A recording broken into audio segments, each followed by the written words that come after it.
Boa tarde, estamos em mais uma ação e reação nesta quinta-feira, dia 31 de março de 2016, aniversário do golpe militar de 64. Hoje, para me ajudar a fazer o programa aqui, eu tenho o empresário, advogado Rogério Conde, comentarista do programa. Boa tarde, Rogério. Boa tarde, Filete. Boa tarde a todos os nossos telespectadores. Um prazer estar aqui novamente. E também com muita satisfação, o empresário portuário e também consultor portuário e também comentarista do programa, Sérgio Aquino. Prazer, Sérgio, ter você no programa também. É uma honra para a gente contar com dois convidados aí que participam dos debates da cidade, né?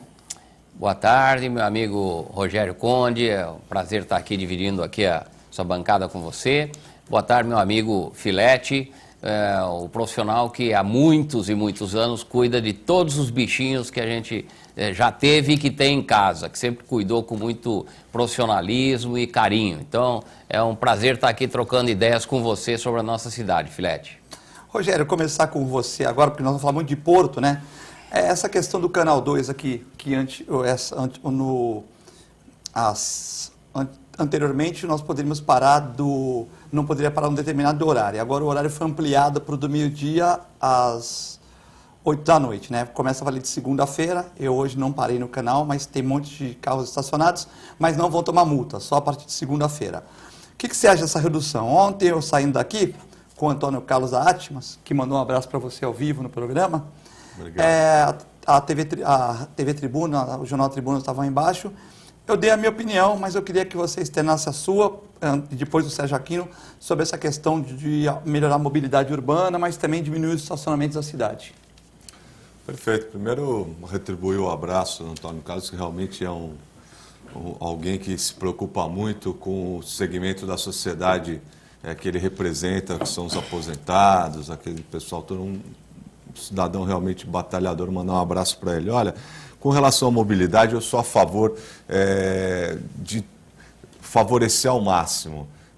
Nós vivemos numa ilha, é difícil hoje você expandir a malha viária, as ruas, as avenidas, você não tem espaço físico para isso. Então, eu acho o seguinte, eu não sou radical, mas eu acho que nós precisamos favorecer o fluxo de forma rápida. Eu sou a favor de não estacionarem nos canais. Sou a favor de todas as avenidas de grande circulação terem, sempre que possível, a proibição, independente, eu sei, em detrimento do que pode afetar o comércio daqueles que têm suas portas voltadas para essas avenidas. Mas o que eu acho é o seguinte, acho que dessa forma, e também sou a favor do incentivo das ciclovias e ciclofaixas. Eu acho que a gente, numa cidade que nem a nossa, toda praticamente, grande parte dela plana, claro, não vou esquecer dos morros todos, mas ela quase que plana, eu acho que a gente precisa incentivar que as pessoas utilizem o transporte de massa, utilizem os transportes alternativos como bicicleta e tudo mais. Eu sou a favor daquele ditado que diz que país desenvolvido é onde as pessoas com poder aquisitivo andam de transporte público. Então eu acho que a gente precisa incentivar, claro que não é só... Isso não se faz apenas proibindo que se estacione nos canais ou nas outras vias de grande fluxo. Isso se faz também em investimento, em transporte com qualidade, que dê dignidade àquele que utiliza.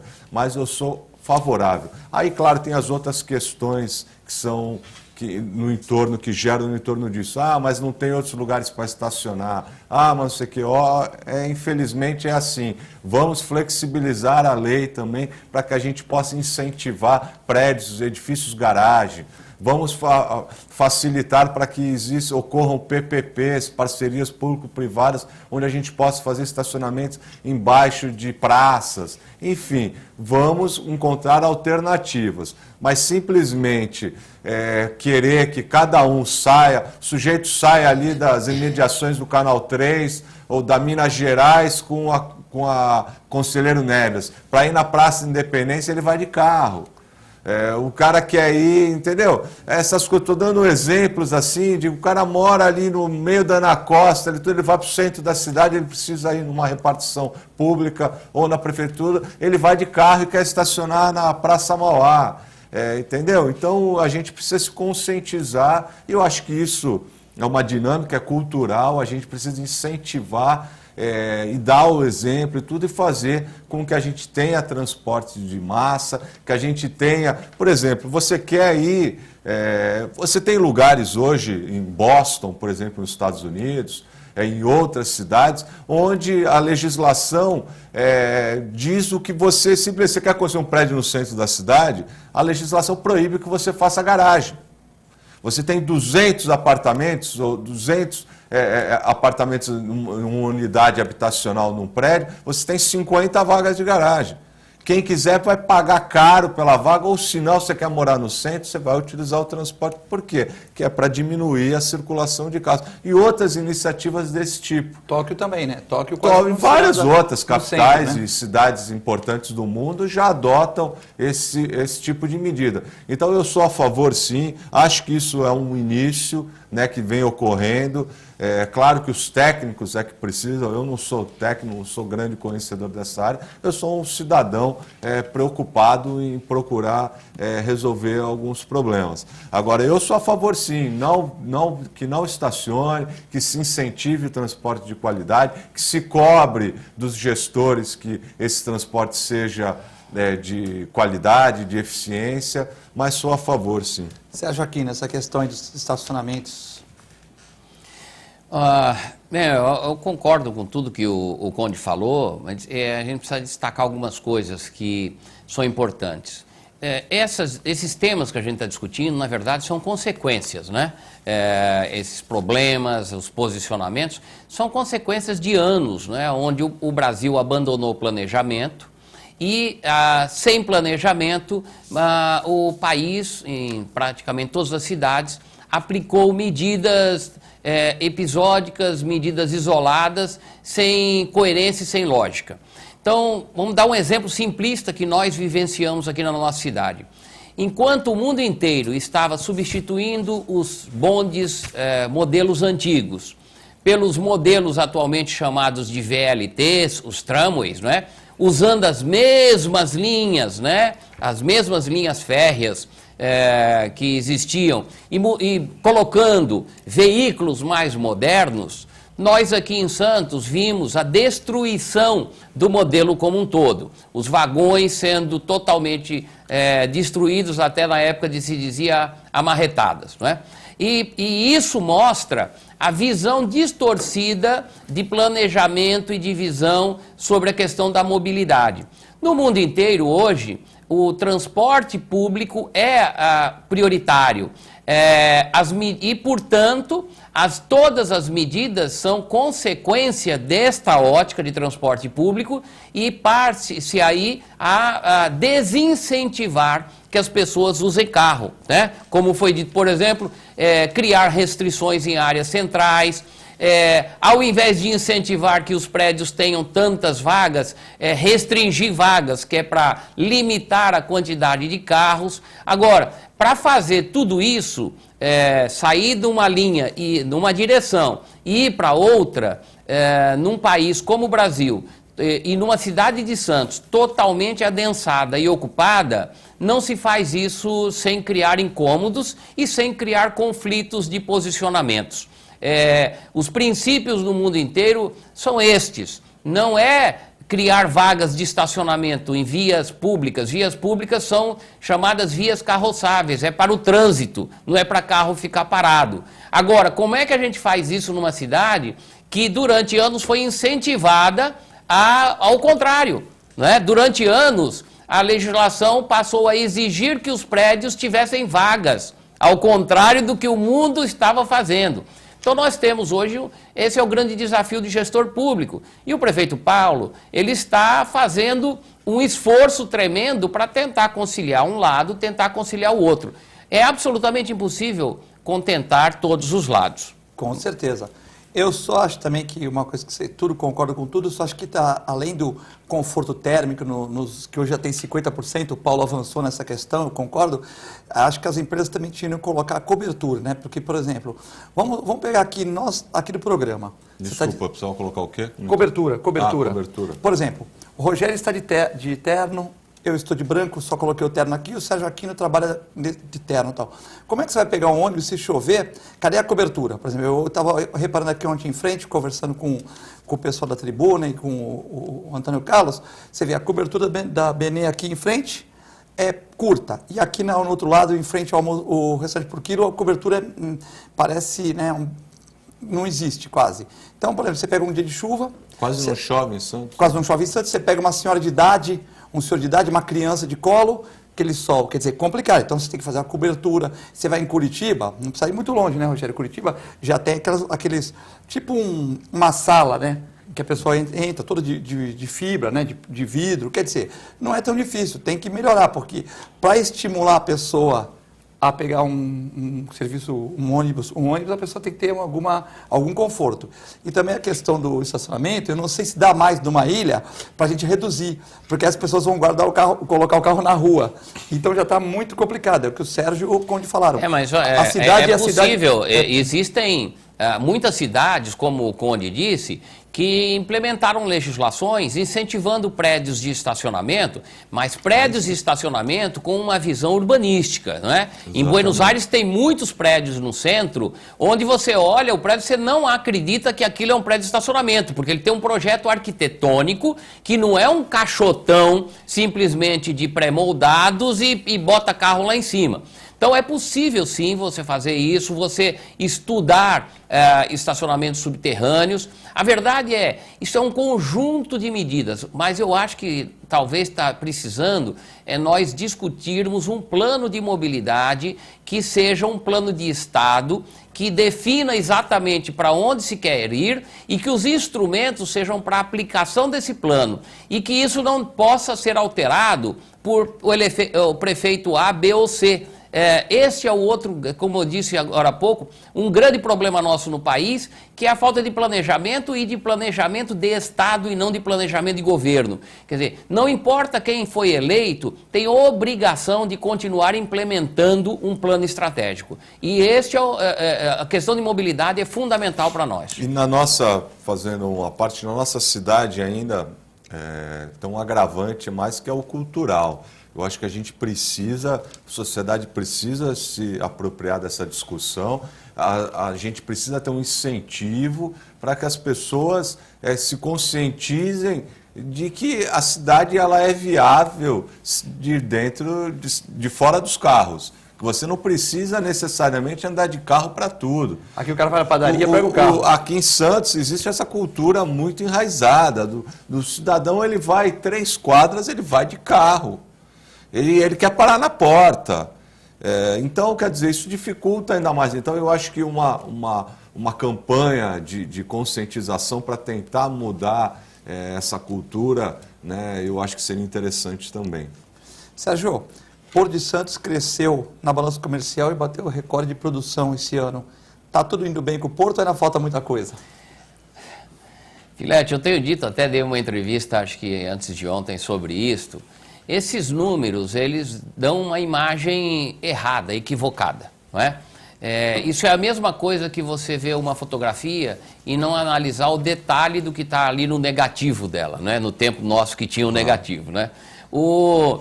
Quando se faz essa informação, está se dando uma ilusão para a cidade que está tudo bem com o Porto. E aí a seguinte pergunta vem logo imediata, mas como que o Porto está batendo recorde e os terminais estão demitindo, né, a quantidade tremenda de trabalhadores desde o ano passado? A verdade é que o Porto de Santos, em primeiro lugar, ele está batendo recorde em tonelada movimentada e não em valor movimentado. Segundo lugar, ele está aumentando a tonelagem movimentada na operação de grãos, na operação de commodities, açúcar, soja e milho, é só ver os números. Essas são as operações que menos geram recursos para os terminais, menos geram recursos para o porto, em termos de tarifa portuária, e que menos utilizam trabalhadores portuários, né? Então, já começa a identificar. E se você vê o relatório, você vai verificar a queda absurda na operação de importação. Importação despencou a operação de importação no Porto de Santos. E por que eu estou falando disso? Porque a operação de importação é que gera efetivamente a maior parcela de recursos, tanto para a administração do porto, quanto para os terminais e quanto para os empregos. Dá um exemplo.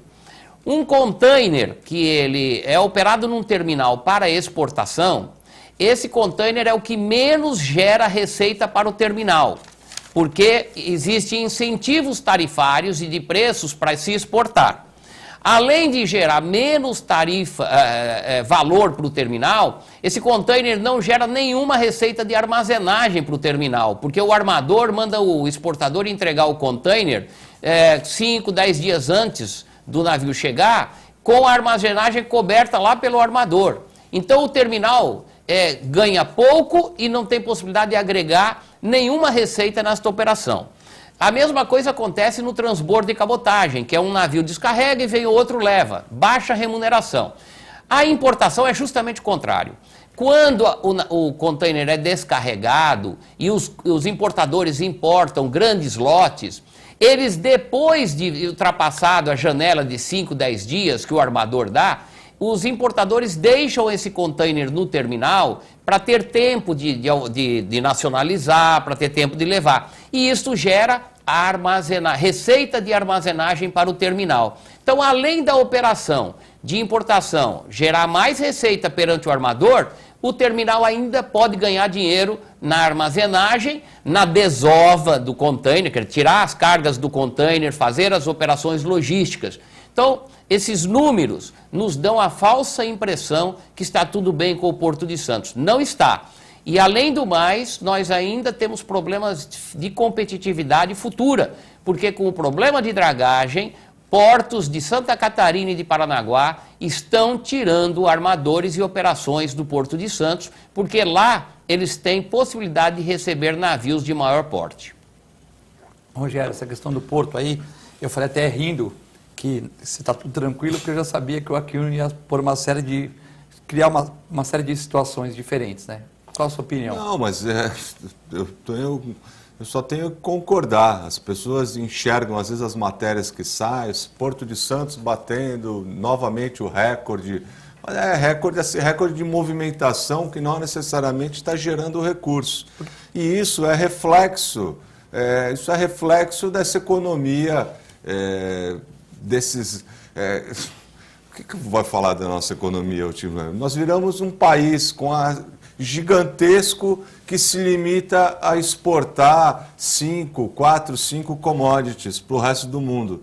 E nós vivemos esse reflexo. Hoje nós estamos estamos plantando, estamos colhendo o que foi plantado nesses últimos anos com tomadas equivocadas na economia.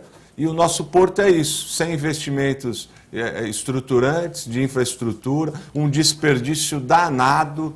Você vê pelo chão ainda, justamente até por nós termos esses commodities só exportados, principalmente milho, soja, tudo isso, você vê o porto lotado disso pelo chão, você vê o acesso horrível, a gente ainda, são grandes quantidades, nós não temos nem agilidade nisso, né? Já que nós acabamos nos aperfeiçoando nisso, somos agora um porto quase que exclusivo disso, nem o gargalo, nem o acesso ao porto, esses anos todos, foi melhorado de forma correta. Quer dizer, isso é tudo reflexo desse grupo de gestão que tomou conta do país essa última década, praticamente inteira, um pouco mais de uma década.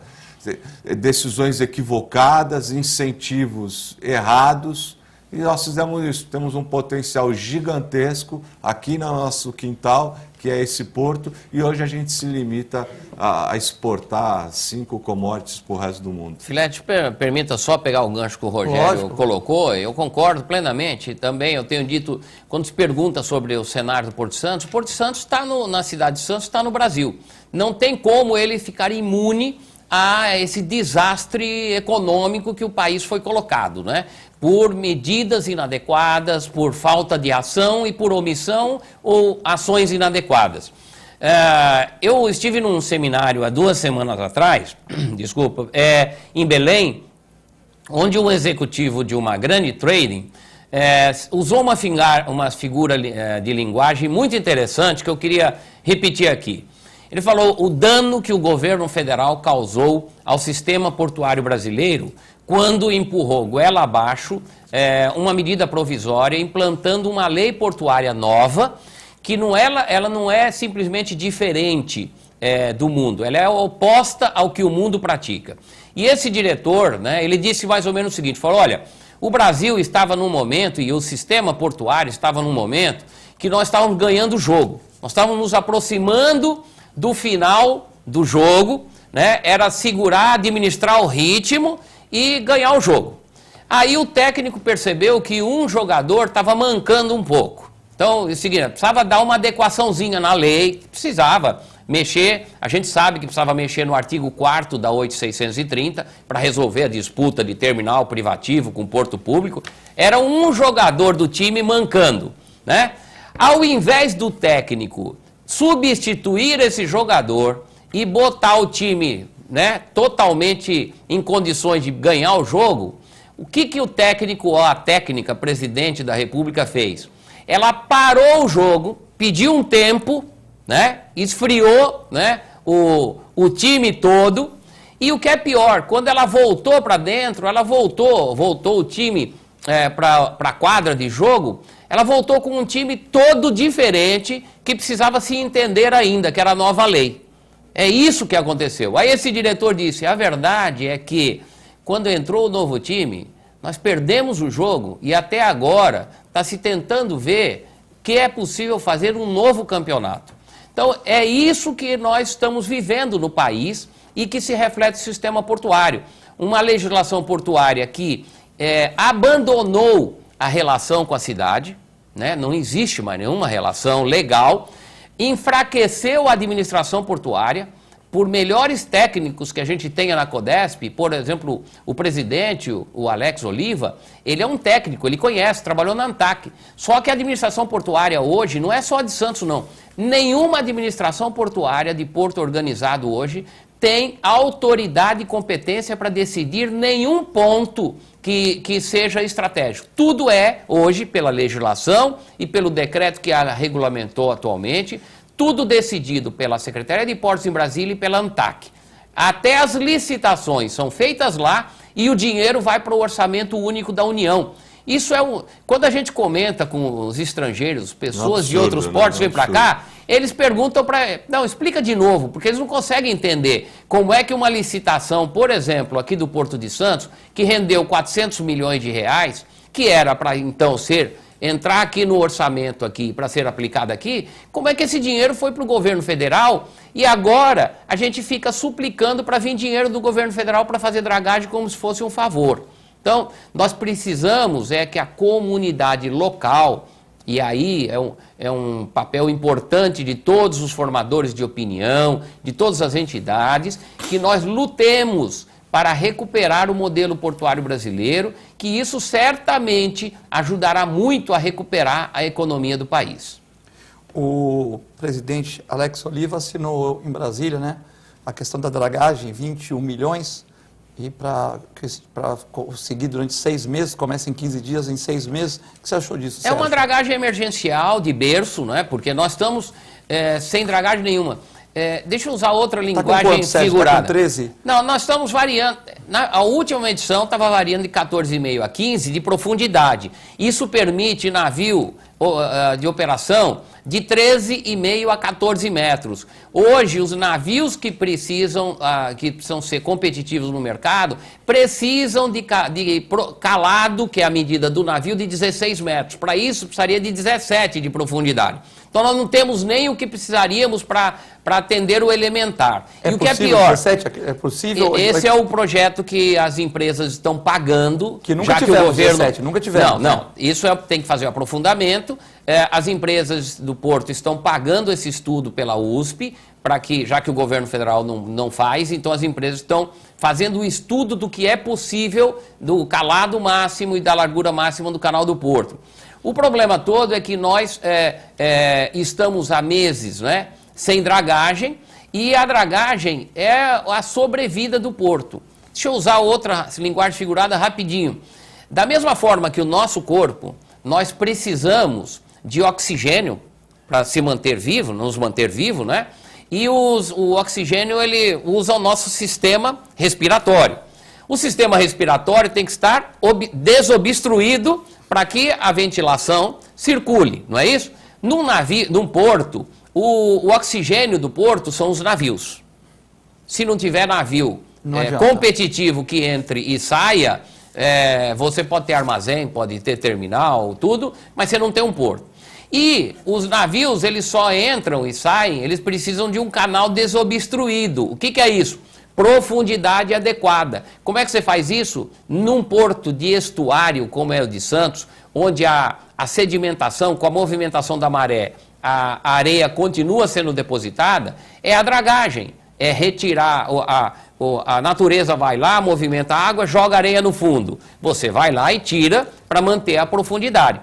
Isso não acontece, por exemplo, nos portos de águas profundas, que são portos offshore, que vão para dentro do mar, e lá então se constrói lá onde já tem profundidade. Paranaguá, por exemplo, Paranaguá precisa. Paranaguá, qual mais ou menos? Hoje Paranaguá já está com 16 metros o terminal de containers. E Santa Catarina? Santa Catarina também, os portos como Portonave, 16 metros. Quer dizer que com 16 metros você pega navio do mundo todo. Você não pega ainda os mega containeiros que ainda não precisam vir para cá, porque nós não temos economia de escala, nós não temos mercado para receber esses navios com 12, 13 mil containers. Mas, vai chegar. Mais cedo, mais tarde estarão aqui. Mas nem os que deveriam estar chegando, por exemplo, em Santos, conseguem chegar. Precisam ir para Santa Catarina. Rogério Conde.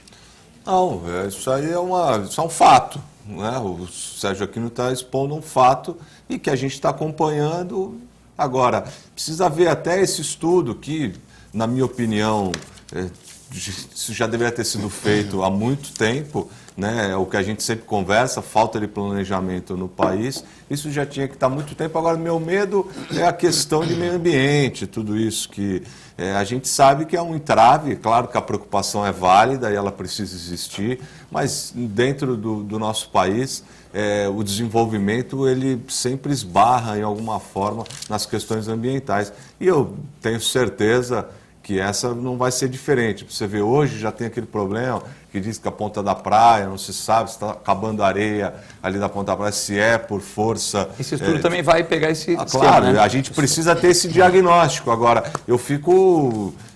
aquelas coisas que só acontecem no Brasil. É o maior porto, né? 1/3 da economia nacional passa aqui pelo e até hoje, nós estamos em 2016, até hoje esse estudo, um estudo que eu digo, não é um... E o empresário tem que pagar o estudo, né, Rogério? O empresário tem que pagar, né? É a falta de planejamento, quer dizer, então tudo isso é reflexo. Isso sem falar que isso daria um programa inteiro, que eu acho que essa relação porto-cidade, que é um absurdo também. Isso a gente vê também, não vou nem entrar no mérito de você não ter uma malha ferroviária adequada, que a gente estaria que estar investindo nesse modal e não no rodoviário, como faz sempre o Brasil. A gente não liga nada a lugar nenhum aqui, é incrível. Aí tem que colocar tudo em cima de caminhão e rodar tudo. É um desgaste, é um negócio, o custo, enfim, não estou nem entrando nesse mérito. Essa falta de planejamento total que hoje nós não temos. E não se faz nada. Você pensa que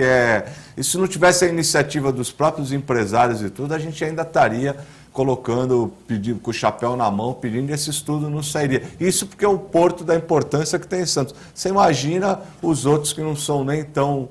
não tem significado na economia tão relevante como é o do Porto Santos. Então, quer dizer, é um absurdo, né? Quer dizer que, Sérgio, com 16 você estaria hoje competitivo. Mas no futuro também há uma preocupação pelos grandes navios que podem chegar daqui a 2, 3 anos. A grande questão, o que está se discutindo... Porto é um equipamento que se discute médio e longo prazo, não é? Não dá para discutir, resolver a semana que vem. Não é de graça que, por exemplo, a expansão em Rotterdam, chamado Maasvlakte 2, foi planejado com 25 anos de antecedência. E aí, na questão ambiental, viu, Rogério, a gente às vezes fala aqui no Brasil, e eu sei que não foi essa a sua intenção, mas quando se destaca a questão ambiental não é entrave. A questão ambiental tem que ser tratada de maneira planejada. Lá o Maasvlát 2 em Rotterdam, eles planejaram 25 anos de antecedência e gastaram 12 anos para fazer o licenciamento ambiental. Por quê? Porque havia tempo para isso, não é? Na questão aqui da dragagem, existem, quando você faz um estudo ambiental, você analisa quais são as consequências e você verifica se é possível adotar medidas para mitigar ou para compensar isso.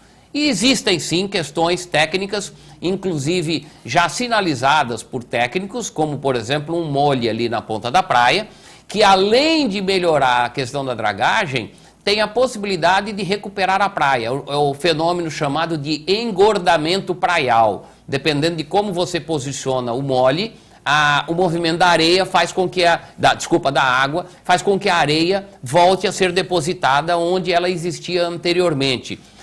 Aqui a gente tem um exemplo muito próximo. Se a gente for no emissário submarino, se você olhar de cima, você vai perceber que o emissário submarino ele está assim, né, para dentro do mar. Então, neste movimento aqui, ó, porque a Baía de Santos ela faz isso, tá? Na água.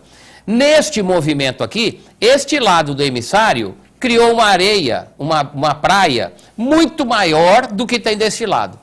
Só a parte de São Vicente que fica mais indo para São Vicente. Exatamente. E isso é um fenômeno da natureza que acontece se você colocar o molhe na posição adequada da movimentação de maré. Então é possível, inclusive, ter ganhos ambientais na questão ali da ponta da praia. Isso o trabalho, os estudos técnicos vão demonstrar. Aliás, voltando um pouquinho, muitos anos atrás, um empresário aqui da nossa região, Baiar de Umbuzeiro, ele apresentou um estudo de um molhe ali na ponta da praia para implantar um terminal de passageiros, onde ele informava nesse estudo que implantando ele ganharia um trecho maior de praia ali na região. Então essas questões não são mágicas, é uma questão absolutamente natural que a gente tem. E precisa de um acompanhamento técnico. Agora, né? Precisa um estudo técnico e precisa responsabilidade técnica na implantação.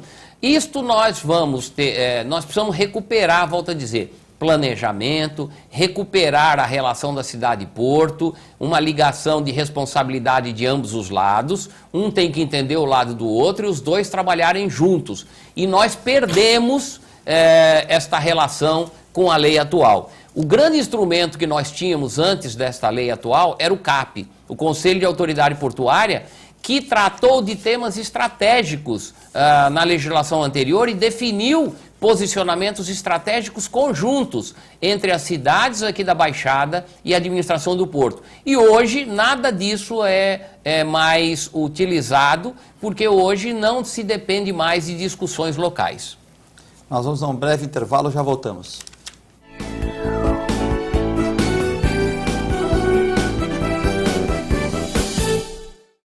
A Clínica Multiimagem é especializada em exames de radiologia e diagnóstico por imagem, investindo continuamente em tecnologia e trazendo constantes inovações para proporcionar à comunidade médica e seus pacientes diagnósticos ainda mais precisos. Sua nova e moderna estrutura, aliada à tecnologia de ponta, juntamente com o corpo clínico especializado, tornam a Clínica Multiimagem um dos centros de diagnósticos por imagem mais avançado do estado de São Paulo. Entre em contato pelo telefone 3202-1250.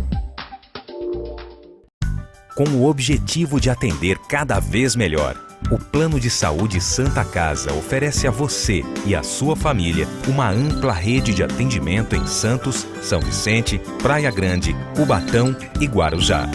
Além de contar com a melhor equipe médica e multiprofissional do litoral paulista. Plano de Saúde Santa Casa de Santos. O melhor atendimento em plano de saúde. 3226-6200. A TV Com traz qualidade e interatividade para a Baixada Santista. Nos preocupamos constantemente com a qualidade de nossas produções. Por isso, investimos em equipamentos e profissionais qualificados. Nosso estúdio é, sem dúvida, um dos mais bem equipados da região. São mais de 40 metros quadrados de tecnologia. TV Com, sempre com você.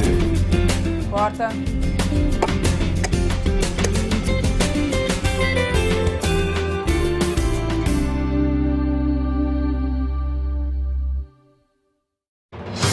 Sintracomos. 76 anos de lutas e conquistas em prol do trabalhador. Um sindicato forte a serviço do trabalhador. Este é o Sindicato dos Trabalhadores das Indústrias da Construção Civil, Montagem e Manutenção Industrial e do Mobiliário de Santos, Cubatão, Guarujá, São Vicente, Praia Grande, Mongaguá, Itanhaém, Peruíbe e Bertioga. Associe-se ao Sintracomos e faça parte da nossa família. Administração, Presidente Macaé Marcos Braz de Oliveira.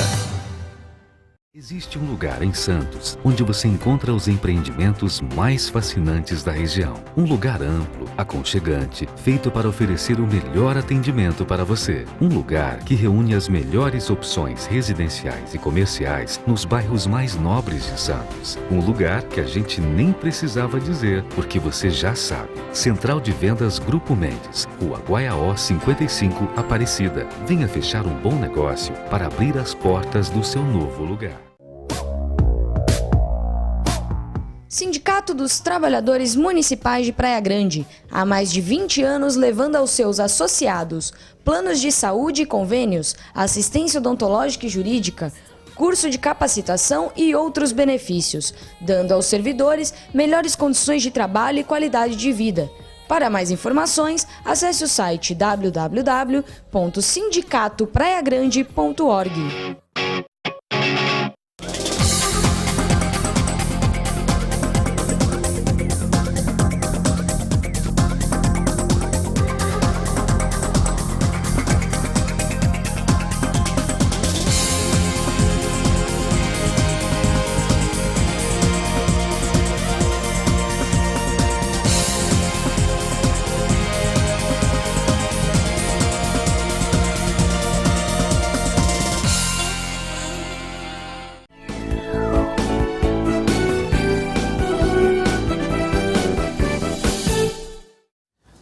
Boa tarde, estamos de volta no Ação e Reação nesta quinta-feira com o Rogério Conde e Sérgio Aquino.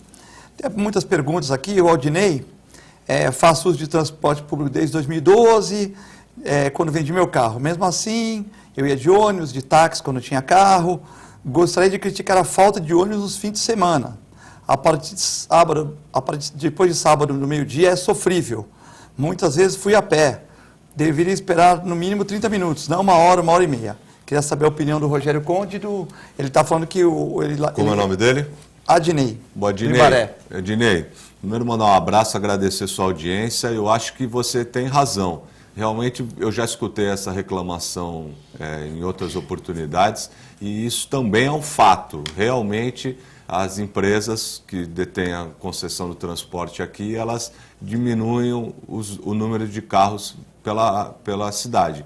Eu acho que isso cabe a uma fiscalização. Eu não sei o contrato exatamente como foi feito, mas eu acho que isso precisa ser fiscalizado e cabe ao munícipe entrar em contato com a ouvidoria, reclamar. Eu acho que faz parte de você estar ajudando até a cidade. Eu quero aproveitar o gancho do Adinei e dizer o seguinte, no primeiro mandato, eu acho, no primeiro mandato do prefeito Papa, ele teve lá uma situação em que ia ser introduzido o sistema de GPS em todos os ônibus e nos pontos de ônibus você teria lá um monitor lá, era um display de LED dizendo exatamente quanto tempo para aquele determinado ônibus da linha que você está procurando chegar e você saber exatamente onde os ônibus estão. Infelizmente, isso até hoje eu não vi em funcionamento.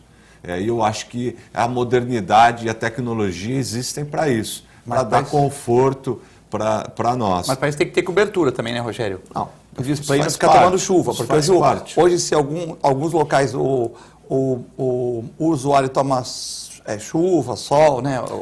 Não vou entrar nesse mérito. É claro que a gente precisa da qualidade e a cobertura é um dos itens de qualidade. Mas eu não vou nem... Uma coisa eu acho que não é excludente da outra. Esses painéis hoje ficam como tem os painéis de propaganda, embaixo de chuva, de tudo. Isso não é o problema. O problema é que o sistema foi contratado a ideia é excelente, em outros lugares ela já existe e funciona, isso dá um conforto e uma segurança grande para o usuário, porque ele sabe o tempo que ele tem, ele se molda, inclusive, de acordo com o tempo em que esses ônibus de interesse dele passam pelos pontos. Então, isso é andar para frente. Com certeza. E o que a gente viu é que isso não acontece. Vai demorar Aí a 20 gente minutos. chega agora, 2016, já chegando em abril, e a gente tem que escutar o munícipe dizendo que nos finais de semana ele demora muito para pegar o ônibus. E a gente sabe que é verdade. Quer dizer, está errado. E de repente o cara demora 20 minutos, ele vai tomar um café, vai numa banca, vai fazer uma farmácia. E você sabe, você está lá, está se embaixo vira. do sol, está embaixo de chuva, você tem um compromisso, você vai usar o transporte coletivo, você sabe quanto tempo você vai ter que esperar, se vai dar tempo, você vê que não vai dar tempo, um táxi. por sua causa. Eu cheguei atrasado, o ônibus já passou, o meu próximo que me interessa vai demorar tanto, eu vou de táxi. Vai a Agora, pé, o sei lá. cidadão vai lá, ele fica olhando para a rua para ver se o ônibus vem lá no fundo, e só se limita a isso, está errado. Sérgio, questão do Adnei aí, mandou um abraço para o Adnei do Embaré, que está sempre ligado na gente aqui. Adnei, boa tarde, aí o pessoal do Embaré. Aquilo que nós estamos conversando agora há pouco, ou você estabelece efetivamente uma política de valorização da mobilidade pública e segue isso dentro de um programa sequencial, ou você fica gerando essas expectativas negativas. Se nós queremos efetivamente que o transporte público seja valorizado, ele não pode ter uma qualidade num dia e outra qualidade em outro dia. É lógico que, por exemplo, durante a madrugada, isso acontece mundialmente, algumas linhas são reduzidas, outras interrompidas. Mas em horário normal, horário diurno, né, não pode haver variação no final de semana, porque isso gera descrédito de confiabilidade do sistema. E como disse o Conde, a necessidade de utilização e de valorização da tecnologia a serviço da mobilidade da cidade é absolutamente natural hoje no mundo inteiro. É o conceito das Smart Cities, são as cidades que utilizam a tecnologia a serviço do cidadão. É absolutamente normal, e isso não é só aí do Brasil, não. Se você vai em São Paulo, em muitas cidades, você vai ver que nos pontos de parada você tem sim a informação das linhas que estão chegando e em quanto tempo. Isto tem tecnologia disponível, como existem tecnologias de informação de vagas de estacionamento. Você pode ter totens nas ruas indicando na região tal tem tantas vagas, porque isso tem tecnologia. O que se precisa é seguir numa linha efetiva de valorização do transporte público. Porque se não dá, isso é que nem aquele negócio do Tocines, né? Sem falar da marca, mas que vende mais porque é fresquinho, o fresquinho vende mais. Você tem que ofertar o sistema e depois aguardar que a população se habitue a ele. Se você ficar, não, mas eu não vou colocar enquanto... Não. Gere o equipamento, né? Disponibilize o equipamento, que é, por exemplo, a luta que o prefeito de São Paulo está fazendo em gerar lá as ciclovias. Já tem problemas em algumas ciclovias? Tem, mas pelo menos disponibiliza. Gera os canais, os corredores de ônibus, para que o transporte coletivo tenha velocidade. Depois você vai consertando alguns problemas. A questão é disponibilize. E nós precisamos efetivamente ter qualidade de transporte. É lógico que temos grandes desafios na Ilha de Santos. Por exemplo, como é que você implanta grandes corredores, não é? Aqui nós não temos grandes avenidas. Talvez, por exemplo, na Afonso Pena seria um corredor que você poderia implementar, que são os corredores troncais, né? Mas nós temos grandes dificuldades. Agora, coisas elementares como você falou, ponto de ônibus, vamos botar cobertura em todos os locais para você incentivar. Vamos gerar as informações de mobilidade que já existiram e não sabe por que parou de ser feito. Então, esses temas é que a população tem que debater e a gente agradece essas perguntas nessa linha. A Nívia mandou um abraço para todos, 3 pessoas inteligentes no programa. É verdade o que o Rogério falou, não funcionou. Acho que no mínimo que as empresas de ônibus poderiam fazer é cobrar metade do valor nos finais de semana, como em Curitiba. Porque se eles diminuírem a quantidade de ônibus, eles estão gastando menos também. Então é uma opinião, a Nívia, que é corretora de seguros, está concordando com a gente, mandando um abraço para o Rogério e para o Sérgio Aquino. A Valdenice do Gonzaga, ela pergunta do Imbaré também, desculpa, a Nívia, que é do Gonzaga. Sérgio, que benefício trouxe para a nossa cidade a viagem para a Holanda que você fez alguns anos atrás? Manda um abraço para você, a Valdirce do Imbaré. Valdirce, nós discutimos e trouxemos muitos temas, por exemplo, no CAP, e grande parte do PDZ, do Plano de Desenvolvimento e Zoneamento, que foi aprovado no Conselho de Autoridade Portuária, na relação cidade-porto e no plano, né, de desenvolvimento do porto, foi fruto de experiências lá de fora. Como, por exemplo, o projeto todo, o projeto conceitual do programa de revitalização no centro, que hoje está dependendo que o governo federal retome. A prefeitura fez toda a lição de casa. Então, essas viagens, elas sempre trazem experiências, como, por exemplo, acabamos de falar sobre a questão do conceito de Smart City, que é hoje um conceito absolutamente corriqueiro nas cidades na Europa, nas cidades nos Estados Unidos e em muitas cidades, inclusive aqui da América do Sul. Se você for em Buenos Aires, você vai ver muitas dessas tecnologias já disponibilizadas aqui, para um país nosso vizinho aqui. Tem o Carlos do Imbaré também, audiência grande do Imbaré hoje. Pergunta para o Rogério Conde, vou começar, e também para o Sérgio Aquino, a questão da rodoviária de São Vicente. A gente não consegue, teve um programa terça-feira que eu não falei nada de governo federal, de PMDB, de PT, nada disso, mas de São Vicente não conseguiu fazer um programa essa semana que não tivesse alguma pergunta sobre São Vicente. Eu não queria falar nem de governo federal, nem de São Vicente, mas tem foto aí da rodoviária, enquanto o Rogério comenta? Essa é a rodoviária de São Vicente, que todos sabem, a prefeitura não paga ao empresário há 27 meses, né? E por lei ele vai ter que sair, né? Vai ter que sair daí, né, Rogério? E aí o Billy dá uma solução, pôr no centro de convenções, pôr na praia, enfim, é uma confusão, né? Na verdade há já bastante tempo que a situação ela é comentada internamente em São Vicente, que é sabida, que não se pagava aluguel, que o proprietário já estava, né, tentando uma solução de alguma forma e isso não ocorre. O que a gente precisa lembrar também é que existem outros equipamentos que utilizam esse imóvel, além da rodoviária, equipamentos públicos, inclusive, que se utilizam mais do outro canto, onde não apareceu nas fotografias. E alguns particulares também, né, Rogério, que pagam aluguel para a prefeitura. A localização é uma localização que pode ser melhorada? Pode, mas lá ainda é bom. O que importa, o que a gente precisa levar em consideração é o seguinte: o que acontece que não se respeita o munícipe?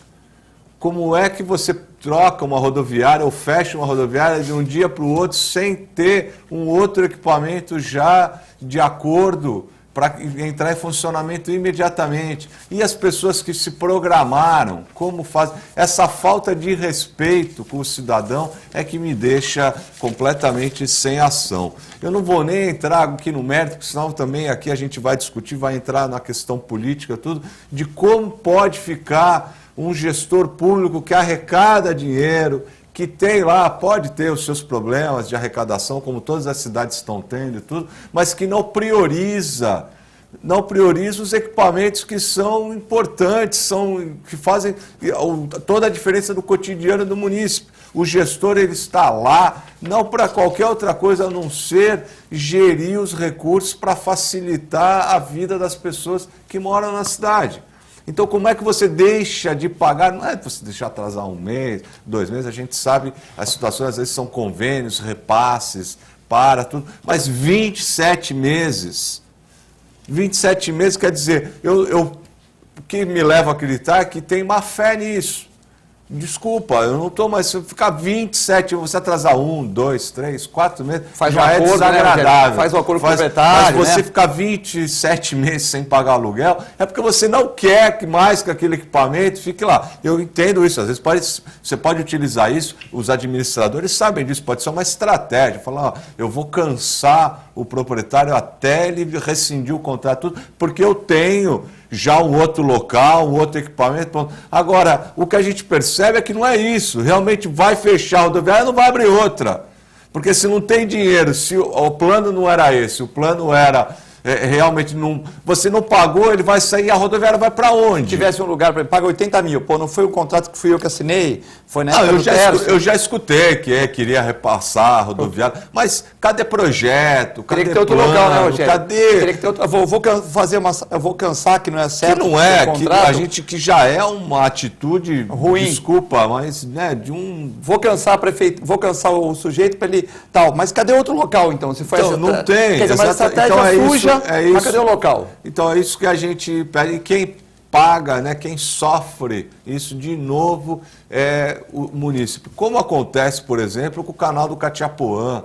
Há quantos anos, há uma década, o projeto do canal do Catiapoã, as pessoas vivem em torno de uma parcela grande da população de São Vicente, vive ali no entorno dos canais e sempre aquela inundação, problema de saúde pública. Você tá, e não quer dizer, aonde está, o que acontece com São Vicente? O que acontece com São Vicente que nada é feito? Agora, essa da rodoviária, para mim, foi o fim. Sérgio Aquino, questão de São Vicente, equipamentos públicos. É muito delicado a gente falar de uma gestão sem saber todos os detalhes. Agora, eu concordo com o Rogério que não se justifica você passar 27 meses sem pagar e não ter uma solução. Se você está com um atraso desse tipo, você sabe que um dia isso acaba, não é? E então você deve estar planejado para, olha, então logo chegar num ponto final, eu já tenho uma solução para isso. Agora, a gente precisa verificar quais são os detalhes internos para saber como é que está efetivamente a situação da administração pública lá na primeira cidade brasileira. Mas você concorda que é uma falta, no mínimo, uma falta de consideração com os usuários daqueles que necessitam da rodoviária? Eu acabei de dizer, eu acho que é uma irresponsabilidade com tudo, Totalmente. com a gestão pública e com o cidadão, de você, durante 27 meses, não pagar e não ter a solução. É mais ou menos alguém que alugou um apartamento, para de pagar e sabe que tem o processo lá de despejo andando e acha que não precisa resolver nada porque nunca será retirado de lá ou que nunca vai precisar uma solução. Isso, no mínimo, é irresponsabilidade. Você imagina os coitados que têm a viagem marcada, que estão esperando alguém, tudo já programado para daqui uma semana, 10 dias, o cara não sabe nem o que ele faz. E no caso, o fiador é a população, né? Porque quando você tem um apartamento, o cara tem fiador. Alguém não é só o fiador. Agora, quem é o fiador? A conta está sendo paga, porque o imposto, o cidadão paga, quer quem recebe use ou não, use de forma adequada ou não, sem entrar no mérito se estão usando ou não adequadamente. A verdade é que a população paga, não é? O tributo municipal, o tributo estadual e o tributo federal. Nós estamos vivendo um momento onde nós precisamos efetivamente buscar a responsabilidade de todos, separar joio do trigo e efetivamente começar a se envolver nas discussões de planejamento, nas discussões de governabilidade. Cada cidadão. Outro dia eu ouvi numa palestra que o que o país está vivendo agora é uma segunda etapa do pós-militarismo, né? Onde numa primeira etapa lutou-se pela democratização e durante muito tempo a impressão que dava é que a única coisa importante era ter o direito de votar, né? E agora, não, nós estamos numa segunda etapa onde, vamos trabalhar com responsabilidade, vamos saber exatamente o que cada um faz e buscar as responsabilidades nos atos, separando cada coisa e não cair na ilusão de que tudo não presta, que nada que se salva. Existe sim gente e muita coisa boa e coisa que precisa ser esclarecida. Eu acho que esse é um momento muito importante que o país está vivendo, mais ou menos como viveu no pós-militarismo. Fala dos apoiadores nossos aqui, a Ozan, né? Você que faça como o Rogério Conde, que uma parte dos seus funcionários tem Ozan, ou mesmo o Nelson que fez a Ozan para sua família toda, ou até mesmo Augusto escapou de casa, que achou que não ia precisar nunca, mas um dia ele refletiu e falou, puxa, fazer Ozan, fala com o Fábio Garibe no 32 28 8000, fala que viu a propaganda aqui pela TV Com, né? Ou entra no site www.ozan.com.br. Também um abraço para o pessoal do restaurante Boqueirão Express Grill, ao lado da Unisanta, né? Mandar um abraço para a família Teixeira, que também o Marcelo vê o programa de vez em quando aqui, embora tenha nossa co-irmã Santa Cecília, mas assiste o programa. Na Rua Lobo Viana 89, mandar um abraço para o Nelson e para o Paulo. E em frente ao Supercentro Boqueirão. Você que não almoçou, é uma boa pedida almoçar no Boqueirão Express Grill. Rogério, tem uma pergunta para você aqui. É da Fátima de São Vicente. Por que a prefeitura precisa pagar por um imóvel de uso privado? Não é, no caso, as empresas que deveriam pagar a rodoviária? Opinião da Fátima, né?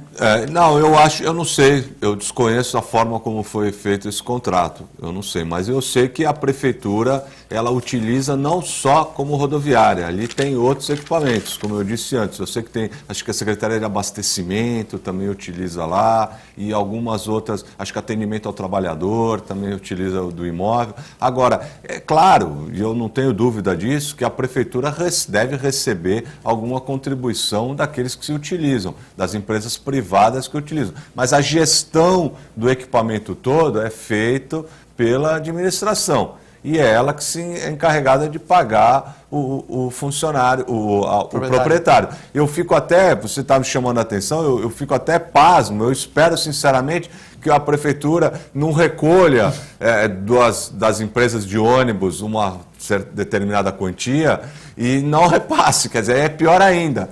Porque... Da empresa de ônibus, da Bombonier, de todo mundo, e ainda não repassou nada. Atrasado, Rogério? Não deve estar todo mundo atrasado, deve ter... Não, claro que pagando, não. Pô. Então, quer dizer, então é isso, existe um procedimento compartilhado, um equipamento que é compartilhado, público e privado. Sérgio, temos poucos instantes aqui no final do programa. O Ricardo da Vila Valância manda um abraço para você e para o Rogério e pergunta por que o governo adiou novamente o leilão das áreas portuárias. Ricardo, primeiro porque o governo perdeu muito tempo com um modelo de licitação errada, né? Um modelo querendo regular a margem de ganho das empresas. Todo mundo dizia para o governo que estava errado e não ia dar certo e não deu. Eles agora consertaram o modelo, mas consertaram num momento de fragilidade da economia. E o porto está do país. Da mesma forma que os jornais noticiaram a semana passada que várias indústrias automobilísticas cancelaram programas de expansão, tem indústria automobilística que cancelou a implantação de nova fábrica aqui no país. Da mesma forma, quem atua no segmento portuário pisou no freio. Ninguém sabe o que é que vai acontecer com a economia do país aí nos próximos meses e nem se sabe quando o país volta a navegar. Alguns técnicos têm dito que o país só volta a respirar economicamente de forma adequada em 2020. Então é por isso que todo mundo segurou o investimento.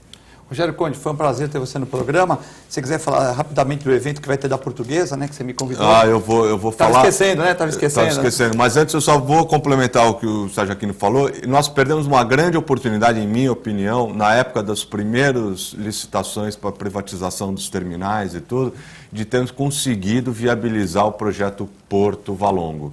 Eu acho que aquele era o grande momento. E agora realmente vai demorar até que a gente consiga o recurso mais ainda. Mas é daquela distância que existe, que não deveria existir entre o porto e a cidade. Com relação à Portuguesa, nós vamos fazer... Senão a Gisele me bate daqui a pouco, hein? Rapidinho, nós vamos fazer um café da manhã, terça-feira que vem, às 8h30 da manhã, no Centro Cultural Português, voltado a empresários, simpatizantes da colônia, do time, da própria Portuguesa Santista, para que a gente consiga trazer a comunidade junto, para que a gente consiga fazer com que a Portuguesa volte para o patamar de que ela nunca deveria ter saído. Então nós vamos fazer uma apresentação, um balançozinho do que foi feito nesses últimos meses dessa nova gestão, apresentar um uniforme novo, lançar o sócio torcedor, trazer um pouco de informação para os empresários da cidade. Boa tarde, Sérgio Aquino.